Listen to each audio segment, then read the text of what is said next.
আমরা আজকে বায়োলজি কি কি পড়তে হইব এই জিনিসগুলা বইলা দিতেছি।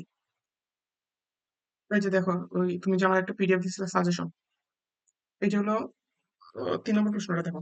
উদ্দীপকের এ চিহ্নিত অংশের গঠন ব্যাখ্যা করো।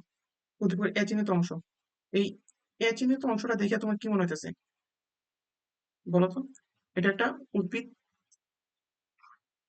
উদ্ভিদ কোষ। দাঁড়াও, আমি তোমার বই দেখাইতেছি। উম,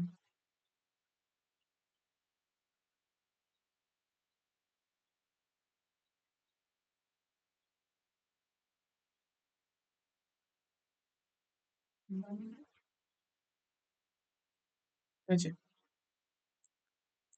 তোমার এই যে এই জিনিসটা এ চিহ্নিত অংশটা, এটি কি? এই যে একটা উদ্ভিদ কোষ, একটা উদ্ভিদ কোষ। দেখতে এটা সেম না? এখন তোমার কি বলছে? অংশের গঠন ব্যাখ্যা করো। অংশের গঠন ব্যাখ্যা করো মানে কি?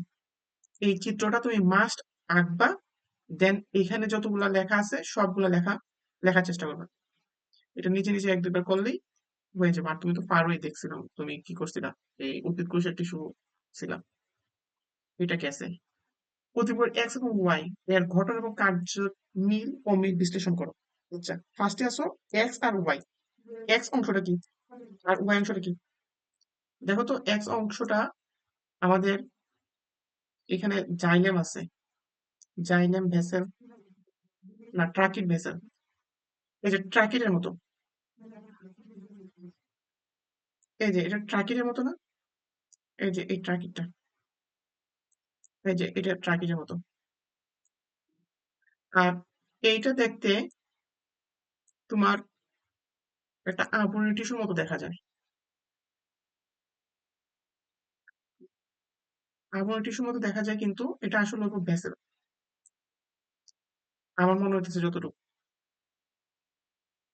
এটা তোমাদের প্রশ্ন হয়তো বা একটু ভুল করছে, কারণ একটা ট্রাকিডের সাথে আরেকটা আবরণী টিস্যু ভাবে গঠন এবং কাজ মিল ও বিল দেওয়ার কথা না।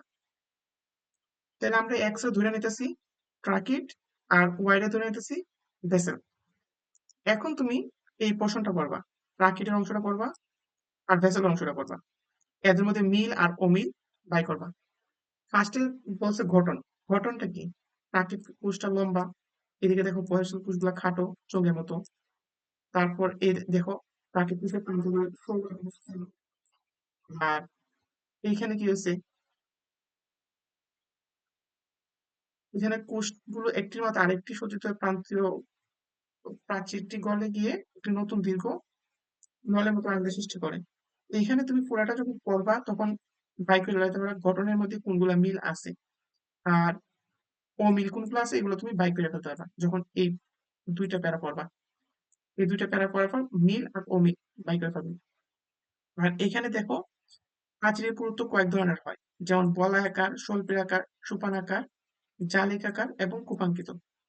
বলয়াকার তো বুঝো, বলয়াকার হলো আকার কি? এই যে ট্রাকিটটা দেখতে এই যে এরকম গুড়, বলয়াকার। তারপর দেখো সর্পিলাকার। সর্পিলাকার কি? সাপের মতো পেঁচানো, হইতেছে না? সাপের মতো পেঁচানো সর্পিলাকার। আর সুপানাকার কি? সুপানাকার হলো সিঁড়ির মতো ধাপ ধাপ মিন করে সুপানাকার।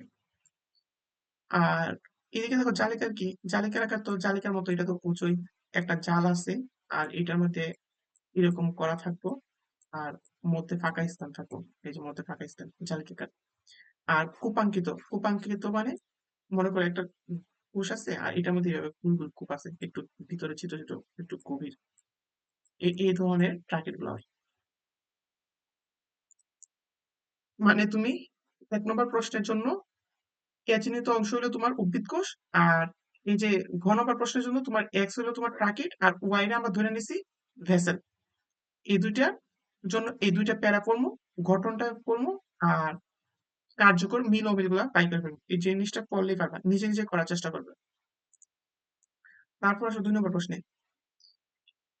এই তোমার 1 নম্বরটা দেখো, এই যে ট্রাকিট আর ভেসেলের মধ্যে পার্থক্য লেখো। এটা পারবা, এটা যখন এই জায়গাটা পড়বা, ট্রাকিট এবং ভেসেলের মধ্যে পার্থক্য, তখন অটোমেটিক পারবা।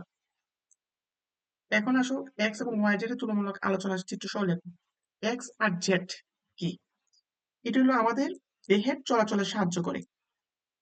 ওকে, এটা হলো টিস্যুর নাম, টিস্যু এক্স। তাহলে দেহের চলাচলে সাহায্য করে কি কোন টিস্যুটা? পেশি টিস্যু। আর জেড কি? আমাদের পেরিস্টালসিস নিয়ন্ত্রণ করে। তাহলে এটা কি? জেড টিস্যু হলো কি? অনুচ্ছিক পেশি। এখন তুমি বলতে পারো অনুচ্ছিক পেশি আমরা বুঝছি কিভাবে? এই যে পেরিস্টালসিস, মানুষের পাকস্থলীতে যে প্রক্রিয়ায় খাদ্য হজম হয় সেটাকে বলা হয় কি পেরিস্টালসিস। এই জিনিসটা আমি জানি, সেজন্য আমি ধরতে পারছি যে এই টিস্যুটা হইব কি তোমার অনুচ্ছিক পেশি। কারণ আমরা পাকস্থলীতে যে পেশিগুলো থাকে সেই পেশিগুলো আমরা নিয়ন্ত্রণ করতে পারি না। এখন বলছে কি এক্স এবং জেড এর তুলনামূলক আলোচনা করো চিত্র সহ। তো আমরা করতে হইব ঐচ্ছিক অনৈচ্ছিক পেশির মধ্যে যাইতে হইব। এই যে দেখো পৃষ্ঠা নম্বর 38, ঐচ্ছিক পেশির এই চিত্রটা মাস্ট আঁকে দিতে হইব একদম। এটা সহ নিউক্লিয়াস, মাইক্রোফাইব্রিল, সার্কুলেমা দেখাই দিতে হইব। আর অনৈচ্ছিক পেশি এই চিত্রটা মাস্ট আঁকতে হইব। এই দুইটা চিত্র আঁকতে হইব। আর আমার এই প্যারাটা আর এই প্যারাটা পড়তে হইব। পড়ার পর কি বাই করবো? তাদের তুলনামূলক আলোচনা করবো। তুলনামূলক আলোচনা কেমন হইতে পারে? যেমন মনে করো এখানে দেওয়া আছে কি আমার পেশির প্রাণীর ইচ্ছা অনুযায়ী সংকুচিত বা প্রসারিত হয়। হচ্ছে পেশি কোনো একটা প্যারা লিখে দিতে, একটা জিনিস লিখতে হবে। আর এটা লেগে লিখতে পারে কি এই পেশি টিস্যু সংকোচন এবং প্রসারণ প্রাণীর ইচ্ছাধীন হয় না। একটা পয়েন্ট গেল। ভাবে আবার লিখতে পারি কি এদের সাধারণত একাধিক নিউক্লিয়াস থাকে, এইখানে নিউক্লিয়াস একাধিক থাকে না, এরকম একটা কিছু লিখে দিবা। তারপর এই পেশি দ্রুত সংকুচিত, এই যে এই পেশি দ্রুত সংকুচিত এবং প্রসারিত হতে পারে ঐচ্ছিক পেশিটা। এদিকে দেখো অনৈচ্ছিক পেশিটা কিন্তু দ্রুত সংকুচিত অথবা প্রসারিত হইতে পারে না। লেখা নাই যদিও, কিন্তু হইতে পারে না, কারণ আমাদের খাবার তো ঠাস করে হজম হয়ে যায় না। এরকম যখন এই দুইটা প্যারা পড়বা, পড়ার পর তুমি এখানের মধ্যে দেখো তুলনামূলক একটা আলোচনা করে নিতে পারবা। এই জায়গায় চিত্রটি লেখলেই তোমার, চিত্রটি আঁকলেই তোমার 2 মার্ক দিয়ে দিব। জাস্ট এই চিত্রটা আর এই চিত্রটা যদি আঁকো, এই চিত্রটা আর এই চিত্রটা, তো তুমি বাসার মধ্যে অবশ্যই এই প্রশ্নটা সলভ করবা। এই চিত্র দুইটা আঁকবা, আঁকার পর এটা যেভাবে আছে ঠিক সেইভাবে আঁকার চেষ্টা করবা। আর এই দুইটা প্যারা পড়ে প্রশ্নটা কমপ্লিট করবা। তারপর দেখো ওয়াই এর গঠন। ওয়াই কি আমাদের হৃদস্পন্দন নিয়ন্ত্রণ করে, তাহলে এটা কি হৃদপেশি। হৃদপেশি। তারপর এক্স এর মতো, তো এক্স এর মতো কি করতেছে তোমার, ওয়াই এর গঠন এক্স এর মতো। ওয়াই এর গঠনটা কিসের মতো? এখানে কি হইতেছে আমাদের হৃদস্পন্দন নিয়ন্ত্রণ করে। ওয়াই কি? ওয়াই হলো তোমার হৃদপেশি। তো এর গঠন এক্স এর মতো। এক্স হলো কি আমাদের দেহের চলাচলে সাহায্য করে পেশি টিস্যুর মতো। মানে বলতেছে হৃদপেশিটা হলো পেশি টিস্যুর মতো, কিন্তু কাজ এম এর মতো। এখানে তো এম নাই, এম বলতে মনে হয় এখানে ভুলে ভুলে তারা জেড টিস্যুর মতো বলতে চাইছিল। এটা জেড হবে, এম না। জেড, জেড এর মতো কাজ করে। এখন জেড কি? জেড হলো অনিচ্ছিক পেশি। এখন দেখো আমাদের হৃদপেশিটা কি ছিল? হৃদপেশির মধ্যে কিন্তু ডোরা কাটা ছিল। এই যে গঠনের মধ্যে যদি যাও হৃদপেশির মধ্যে, এই যে কার্ডিয়াক পেশি বা হৃদপেশি, এই হৃদপিণ্ডের হৃদপেশির একটি বিশেষ ধরনের অনিচ্ছিক পেশি। এই যে অনিচ্ছিক পেশি, তার মানে কি এটা যে বলছে কাজ হলো অনিচ্ছিক পেশির মতো, এটা ঠিক আছে অনিচ্ছিক পেশির মতো। এই যে এই টিস্যুর কোষগুলো নলাকৃতি, অনেকটা ঐচ্ছিক পেশির মতো, শাখান্বিত এবং আড়াআড়ি দাগযুক্ত। তাহলে কি এই যে প্রশ্নের সাথে মিলতেছে যে ওয়াইটা কি ছিল? হৃদপেশি। হৃদপেশির গঠন আমাদের পেশি টিস্যুর মতো, ঐচ্ছিক টিস্যু, পেশি টিস্যু বলতেছে ঐচ্ছিক পেশি টিস্যুর মতো, কিন্তু কাজ করতেছে কার মতো? জেটের মতো। জেট কি? জেট হলো তোমার অনিচ্ছিক পেশির মতো। এটা যখন এই পৃষ্ঠাটা পড়বা, এই কার্ডিয়াক পেশিটা পড়বা, কার্ডিয়াক পেশিটা পড়ার পর তুমি এটার সাথে একটা তুলনা করে দিবা। তখনই তুমি তুলনা করে আর কিছু লিখে দেবা, তখনই তোমার এটা প্রশ্নটা সলভ হবে। এখন আসো আর এবং এস এর গঠনগত অমিল ব্যাখ্যা করো। আর আর এস কি? এখানে আর যে আছে এই চিত্রটা মেলানোর চেষ্টা করো কিসের সাথে। আর এটা তো বুঝতেছো, এটা হলো ট্রাকিড ভেসেল, এই এস অংশটা ভেসেল। এই যে দেখো, এটা তো এই চিত্রের সাথে মিলছে। এই যে দেখো, ট্রাকিড ভেসেল জাইলেম ফাইবার, এই কিউ চিত্রটা তো মিলছে, কিন্তু আর যে চিহ্নিত অংশটা, আর চিহ্নিত অংশটা সাথে মিলাই। এটা কার সাথে মিলবো? এই যে দেখো, এই যে ফ্লোয়েম টিস্যু, ফ্লোয়েম টিস্যুর মধ্যে, ফ্লোয়েম টিস্যুর মধ্যে আবার খেয়াল করো, আর অংশটা কোন জায়গাটা? আর অংশটা হলো এই যে ভিতরের এই অংশটা দেখাইছে। এই অংশটা কি? এই অংশটা হলো তোমার সিবকুশ। এই অংশটা হলো তোমার সিবকুশ। এই যে দেখো, এখানে আমাদের সিব নল, এটা হলো সিব প্লেট, আর এই যেখানে যে কুশগুলো থাকে এটাকে বলা হয় সিবকুশ। এই যে এইগুলো কুশগুলো। তো তুমি সিবকুশের এই প্যারাটা পড়বা। এই প্যারাটা পড়ার পর এদের গঠনগত মিল, অমিলগুলা, শুধু অমিলগুলা ব্যাখ্যা করতে বলছে। গঠনগত অমিল মানে কি, এটা কিভাবে তৈরি হয়েছে কিংবা এটার আকৃতি কি। আর আর এস, এস কিন্তু সবগুলা না, এস কিন্তু এখানের মধ্যে ভেসেলটা অনলি, এই ভেসেল, বুঝছো? এই ভেসেলের সাথে তোমার সিবকুশের তুলনা করবা, গঠনগত অমিলগুলা তুলনা করবা শুধু। এখন দেখো, জাতীয় আয় ভিত্তিতে পি এর অবদান মূল্যায়ন করো। পি কোনটা? পি এই পুরা চিত্রটা। আর এই পুরা চিত্রটা কি? এই চিত্রটা, পুরা চিত্রটা হলো ফ্লোয়েমের লম্বচ্ছেদ, বুঝছো? লম্বচ্ছেদ কি? লম্বচ্ছেদ হইলো তোমার একটা লম্ব কিছুটারে লম্ব ভাবে যখন কাটবো, তখন আমরা যে জিনিসগুলো দেখতে পাবো সেটার বলা হয় লম্বচ্ছেদ।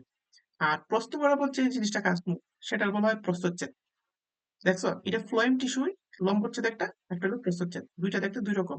কারণ এটা আমরা কাটছি ভার্টিক্যালি মানে লম্বা ভাবে, আর এটারে কাটছি আমরা হরিজন্টালি মানে অনুভূমিকের সাথে ক্রস করে কাটতে ফেলছি আর কি। তখন দুইটা দেখতে দুই রকম। এখন বলো, এই যে অবদান জাতীয় আয় ভিত্তিতে, এর মেইন কাজটা কি? এর মেইন কাজ হলো, কি হলো, উদ্ভিদ কাণ্ডে এরা জাইলেমের সাথে একত্রিত পরিবহন পরিবহন টিস্যুগুচ্ছ তৈরি করে। এদের কাজ হলো কি, যেমন খাদ্যের কাঁচামাল সরবরাহ করা, তেমনি জাইলেমের কাজ কিন্তু আমরা জানি খাদ্যের কাঁচামাল পানি সরবরাহ করে। কিন্তু ফ্লোয়েমের কাজ কি? ফ্লোয়েমের কাজ হলো পাতায় প্রস্তুত উদ্ভিদ দেহে বিভিন্ন স্থানে পরিবহন করে। বুঝতেছো? ফ্লোয়েমের কাজ হলো উদ- উম, পাতায় যে খাদ্যটা প্রস্তুত হয়, এটা সরল শর্করা দিয়ে তৈরি হয় সূর্যের আলোকের সাহায্যে। ওই খাবারটা উদ্ভিদ দেহের সম্পূর্ণ স্থানে পরিবহন করে। এখন তুমি বুঝতে পারতেছো যে এই টিস্যুটা যদি না থাকতো তাহলে কি হয়ে যেত? উদ্ভিদ কি উদ্ভিদের খাবার পাইতো? এখন এটা নিজের মতো কইরা এই প্রশ্নটা আনসার করবা যে এই টিস্যুটা যদি না থাকতো তাহলে তো অবস্থা খারাপ ছিল এই ফ্লোয়েম টিস্যুটা। কারণ ফ্লোয়েম টিস্যুটা পাতায় প্রস্তুত খাদ্য উদ্ভিদের দেহে বিভিন্ন স্থানে পরিবহন করে। এটা তুমি এভাবে বানায় রাখতে পারো যে যদি ফ্লোয়েমের টিস্যুর পরিমাণ কম হয় তাহলে খাদ্য যে প্রস্তুত হতে পাতার, এটা পুরা উদ্ভিদের দেহে পড়বো না। তো পুরা উদ্ভিদের দেহে যদি না পৌঁছায় তাহলে উদ্ভিদের কোষগুলো সঠিক পরিমাণে পুষ্টি পাবে না। সঠিক পরিমাণে পুষ্টি না পাওয়াতে তাদের আকার যে হারে বৃদ্ধি পাওয়ার কথা ছিল সেই হারে হবে না। এদের ফল যেটুকু দেওয়ার কথা ছিল সেটুকু ফল দিবে না। তারপর আরো লিখতে পারো, ফসলের পরিমাণগুলো উল্লেখযোগ্য হারে কমে যাবে। সেজন্য এটা জাতীয় আয়ে গুরুত্বপূর্ণ ভূমিকা পালন করে। এরকম ভাবে বানাই লিখবা। তারপর আসো, এখানে দেখো 4 নম্বর প্রশ্নটা। 4 নম্বর প্রশ্নে সিনাপস কি? সিনাপস হইলো তোমার একটা স্নায়ু টিস্যু। এই যে স্নায়ু টিস্যু চাইতে, এই যে একটা স্নায়ু টিস্যু। আমরা জানি স্নায়ু টিস্যু গুলো কানেক্টেড হয় কেমনে। এই যে এখানের প্রান্তটা আছে যে এটারে অ্যাক্সন প্রান্ত বলা হয়, এই যে এরকম যে সুতার মতো অংশগুলা, এই অ্যাক্সন প্রান্তগুলা এই যে উপরের যে ড্যান্ড্রাইট দেখতেছো, এই ড্যান্ড্রাইট অংশের সাথে সুতায় সুতায় মিল হয়। এই মিলন স্থলকে বলা হয় সিনাপস, বুঝছো? তারপর নিউরন বিভাজিত হয় না কেন? নিউরন একটা বিশেষিত কোষ, এর মধ্যে তোমার বিভাজন হওয়ার যে উপাদানগুলো লাগে সেগুলো থাকে না। বিশেষ করে সেন্ট্রিওল দরকার পড়ে, এই সেন্ট্রিওল নাই বললে নিউরন কোষটা বিভাজিত হইতে পারে না। এখন আসো, চিত্রে এ এবং বি এর মধ্যে কোনটির গঠন ঐচ্ছিক পেশির মতো কিন্তু কার্যত অনৈচ্ছিক পেশির মতো, ব্যাখ্যা করো। এই যে কোনটার কইছে এ এবং বির মধ্যে, বি হইলো তোমার একটা স্নায়ু টিস্যু, বুঝছো? Neuron cell, neuron cell. আর এ হইলো কি? এ হইলো একটা হৃৎপেশু, হার্ট সেল। এখন দেখো কিভাবে হইতেছে। এই যে দেখো, আমি তোমার হৃদপেশিটা দেখাই। এই যে হৃদপেশিটা দেখো, এই যে হৃদপেশিটা ফলো করো। এই হৃদপেশির সাথে কি এটা মিলছে? এই চিত্রটা মিলছে।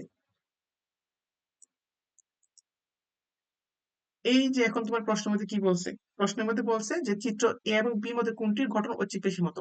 এখন আমরা জানি যে হৃদপেশির গঠনটা ঐচ্ছিক পেশির মতো, কারণ এর মধ্যে তন্তু থাকে, দানাদার থাকে, এগুলো তো দেখছোই ঐচ্ছিক পেশির মধ্যে। ওইগুলোর মতোই বলছে অনৈচ্ছিক পেশি হৃদপেশিটা, কিন্তু কাজ করে অনৈচ্ছিক পেশির মতো। হৃদপেশিটা কি আমরা কন্ট্রোল করতে পারি? হৃদপেশিটা আমরা কন্ট্রোল করতে পারি না। তো এটার কাজ কি? অনৈচ্ছিক পেশির মতো। আমাদের চিত্রে এ এবং বির মধ্যে এ হলো তোমার এ হলো তোমার হৃদপেশি, এবং এর গঠনটা হইলো ঐচ্ছিক পেশির মতো, কিন্তু কার্যত অনৈচ্ছিক পেশির মতো। এখন এটা নিয়ে কিছু হালকা পাতলা ব্যাখ্যা লিখবা, নিজের মতো করে লিখবা, গাইড দেখবা না। ফার্স্টে নিজের মতো লেখার চেষ্টা করবা। তারপর আসো, চিত্র এ এবং বির মধ্যে কোনটি শরীরের উদ্দীপনা পরিবহন দেহের বিভিন্ন অঙ্গের নিয়ন্ত্রণ এবং সমন্বয় সাধনের সাথে জড়িত? চিহ্নিত চিত্র সহ গঠন এবং কার্যগুলি বর্ণনা করো। চিত্র সহ বলছে। তাহলে আমরা কি জানি? শরীরের উদ্দীপনা পরিবহন দেহের বিভিন্ন অঙ্গের নিয়ন্ত্রণ এগুলা করে কি? স্নায়ু টিস্যু। এই যে স্নায়ু টিস্যুটা করে। এখন বলছে তোমার এই চিত্রটা তো লাগবেই, মাস্ট। সাথে বলছে কি? চিত্র সহ এর গঠন। গঠনগুলা যখন বলবা তখন এই লেখাগুলো মাস্ট, সম্পূর্ণ লেখাটা লিখে দিতে হবে। পুরাটা আঁকবা। তারপর হচ্ছে কি? কার্যপ্রণালী বর্ণনা করো। তুমি যখন কার্যপ্রণালী মানে কি, এটা কিভাবে কাজ করে, এই প্যারাটা পড়বা। পড়ার পরে তুমি এই প্রশ্নের আনসারটা করতে পারবা। নিজের মতো করে ছোট ছোট করে বাইক করে ফেলবা যে আহ, কাজ কিভাবে করতেছে। যেমন দেখো, স্নায়ু টিস্যু পরিবেশ থেকে কার্যপ্রণালীটা আর কি। স্নায়ু টিস্যু পরিবেশ থেকে উদ্দীপনা যেমন তাপ, স্পর্শ, চাপ ইত্যাদি গ্রহণ করে দেহের বিভিন্ন বিভিন্ন ভিতরে মস্তিষ্কে গ্রহণ করে এবং মস্তিষ্কের বিশ্লেষণ এবং সিদ্ধান্ত অনুযায়ী উপযুক্ত কাজ করে। এরকম ভাবে একটা একটা লাইন নিয়ে নিয়ে তুমি এই প্রশ্নটা সলভ করবে। তারপর দেখো, নিচের উদ্দীপকের পরে পড়তে দাও। লিনা লসিকা কি? এটা আগে দেখো। লসিকা হইলো তোমার এই যে আমরা যে রক্তের একটা অংশ কাটতে গেলে যে হলুদ কালার যে অংশটা, সেটা লসিকা বলা হয়। এটা বই থেকে দেখে নিবা। লসিকার একদম অরিজিনাল যে সংজ্ঞাটা, এটা বুঝতে হবে ভালো। কার্ডিয়াক পেশি ব্যাখ্যা করো। হৃদপেশি তো ব্যাখ্যাই করতে পারবা, কার্ডিয়াক পেশি অথবা হৃদপেশি একই কথা। নীলার হাত থেকে যে তরল টিস্যু বের হলো, তার কাজ ব্যাখ্যা করো। এখন দেখো, হাত কাটতে গেছে, হাত কাটতে ফেললে কি বেরিব? রক্ত।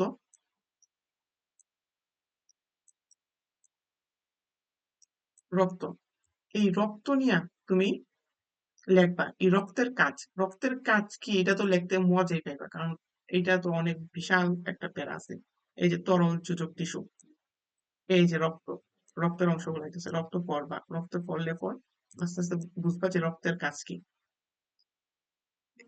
এই যে লসিকার যে সূত্র সংজ্ঞাটা পড়বা। এই যে মানবদের বিভিন্ন টিস্যুর মধ্যবর্তী ফাঁকা স্থানে যে জলীয় পদার্থ জমা থাকে তাকে লসিকা বলে। এই যে 1 নম্বর প্রশ্ন পাইয়া গেছো। লসিকা কি? লসিকা হইলো মানবদের বিভিন্ন টিস্যুর মধ্যবর্তী ফাঁকা স্থানে যে জলীয় পদার্থ জমা হয় তাকে লসিকা বলে। আর এই প্যারাগুলো পড়লেই তুমি রক্তের কাজ কি বাই করে ফেলতে পারবে। প্রত্যেকটা রক্তের কাজ, এই যে লোহিত রক্তকণিকার কাজ কি? তা অক্সিজেন আর কার্বন ডাই অক্সাইড আদান প্রদান করা। শ্বেত রক্তকণিকার কাজ কি? রোগ প্রতিরোধ ক্ষমতায় সাহায্য করা। অনুচক্রিকার কাজ কি? অনুচক্রিকার কাজ হলো তোমার রক্ত জমাট বাঁধতে সাহায্য করা। এইভাবে একটা একটা করে লিখে ফেলবা, তাহলে তোমার এখানে 4 মার্ক, 3 মার্ক নিশ্চিত। এখন দেখো, নীলার হাতের যে টিস্যুটি কেটে গেল তার চিত্র সহ তার গঠন বিশ্লেষণ করো।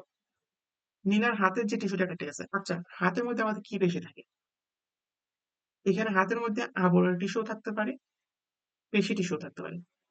তবে আবরণী টিস্যু কাটলে কি রক্ত এতটুকু আসার কথা? মনে হয় না। এখানে পেশি টিস্যু কাটলেই আমাদের রক্তের পরিমাণটা বেশি হয় এবং রক্ত আসে। তো আমরা এখানে ধরবো কি? নীলার হাতে যে টিস্যুটা কেটে গেল, কোন টিস্যুটা কাটলো? পেশি টিস্যু কাটছে। এখন আমাদের কাজ হলো পেশি টিস্যু চিত্র সহ গঠন বিশ্লেষণ করো। এখন আমরা পেশি টিস্যুতে যাবো। উম, পেশি টিস্যু কোথায়? Tissue fibres, tissue. এই যে পেশি টিস্যুতে যাবো। পেশি টিস্যুতে যাওয়ার পর আমরা এখান থেকে কিছু গঠন প্রণালী আর ব্যাখ্যা করে দিব। এখানে মূলত আমরা ঐচ্ছিক পেশিটারে সবচেয়ে বেশি ইম্পর্টেন্স দিব, কারণ হাতের পেশিটা মোটামুটি ঐচ্ছিক পেশি, মোটামুটি না ঐচ্ছিক পেশি ধরা হয়। ঐচ্ছিক পেশিটাকে একটু গুরুত্ব দিয়া এই প্রশ্নটা সলভ করব। আর চিত্র কারে দিব? চিত্র ঐচ্ছিক পেশির এই চিত্রটা দিয়ে দিব। বুঝতে পারছো? আর নিচের এই প্রশ্নগুলো তো থার্ড অধ্যায় তৃতীয় অধ্যায় তো আর পড়ানি হয়নি। তোমার কাজ হলো 1 থেকে 5 পর্যন্ত ফার্স্টে বই বাই করে নিজে নিজে পড়া। আর যদি 1 নম্বর প্রশ্নগুলো খুঁজে বাই করতে কষ্ট হয়, 1 এবং 2 এই দুইটা প্রশ্নের জন্য গাইডের হেল্প নিবা। আর 3 এবং 4 প্রত্যেকটা প্রশ্নে 3 এবং 4 নিজে বই থেকে বাই কইরা লেখার চেষ্টা করবা। আর আমি আসার পর তখন তোমার গাইড দেখা আরো কয়েকটা লাইন অ্যাড করতে হবে, কারণ বইয়ের মধ্যে সব ইনফরমেশন থাকে না, আর যতটুকু থাকে লেখলে পুরো আমার পাইবে না। গাইড থেকে অবশ্যই তোমার কয়েকটা লাইন আরো অ্যাড করতে হবে। ওই অ্যাড গুলো আমি আসার পর করে দেবো।